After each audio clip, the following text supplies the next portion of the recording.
The armed forces of the Russian Federation continue the special military operation. In operational tactical aviation, missile troops and artillery of the Russian group of forces have engaged 83 Ukrainian artillery units at their fire-on positions, manpower and military equipment in 96 areas during the day. Moreover, 3 Ukrainian artillery ordnance depots were destroyed close to Ogurtsovo in Kharkov region, Kurakhovo in Donetsk People's Republic, and Orekhov in Kherson region. An artillery ordnance depot of the Ukrainian armed forces has been destroyed near Konstantinovka in Donetsk People's Republic. In addition, 3 HIMARS projectiles and 3 Ukrainian unmanned aerial vehicles were shot down close to Krasnogorovka in Donetsk People's Republic and Kakhovka in Kherson region.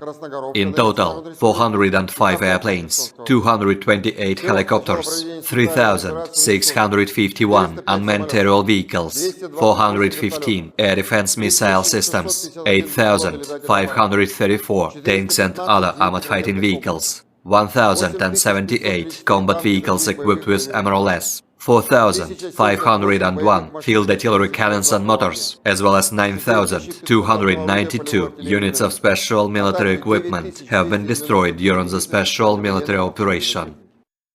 The other side, Armed Forces of Ukraine, in a statement said Russia lost 530 servicemen in a single day, including 8 tanks, 6 armored fighting vehicles as well as 3 artillery units and 15 drones.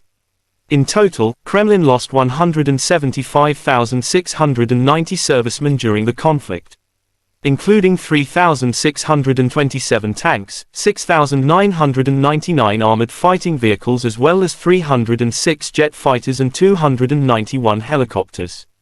Russia and Ukraine conflict lasts for 405 days. There is still no peace agreement between two sides. Ukrainian side also shows footage of destroying 2 tanks of Russian army. Russian tanks again tried to break through to the positions of the 59th Separate Motorized Infantry Brigade, but our soldiers met the uninvited guests properly. The first tank was hit immediately, and the crew of the second tried to escape, said the Armed Forces of Ukraine in official statement, April 4. President of Ukraine Volodymyr Zelensky met with his loyalist. I am constantly in touch with our commanders who are confronting the evil state on the battlefield. A special format of our military meeting was held today. General Zelenskiy, regarding Bakhmut, Commander-in-Chief, Chief of the Main Intelligence Directorate, regarding the overall military situation. The Ministry of Defense, regarding the supply of ammunition and everything else according to the needs of our defenders. Decisions are already being implemented, Zelensky said. Кожного штату. Подякував їм за підтримку, підкреслив, як ми разом із Америкою можемо не лише перемогти у битві, що триває, але й довести, що свобода і співпраця завжди відновлюють нормальне життя після ударів агресії. Провів сьогодні кілька міжнародних розмов з нашими партнерами. Подякував Канаді та особисто пану прем'єр-міністру Трюдо за незмінну підтримку, за черговий її прояв, фінансову допомогу обсягом 2 мільярди 400 мільйонів канадських доларів, які наш бюджет вже отримав. Докладно обговорили ситуацію на полі бою і безпекові потреби нашої держави, щоб швидше відкинути ворога з нашої землі і тим самим швидше завершити цю війну. Ми маємо ще більше мобілізувати світ, наших партнерів, всі народи, які не погоджуються із тим хаосом, який російська агресія несе світові.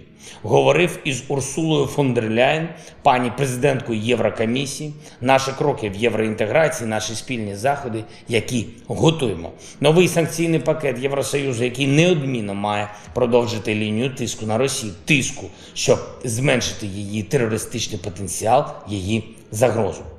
Сьогодні, до речі, відбулася історична подія для нашого регіону, для усієї Європи, усієї євроатлантичної спільноти. Фінляндія стає 31 членом. Terima kasih sudah nonton. Jangan lupa like, subscribe, dan share ya.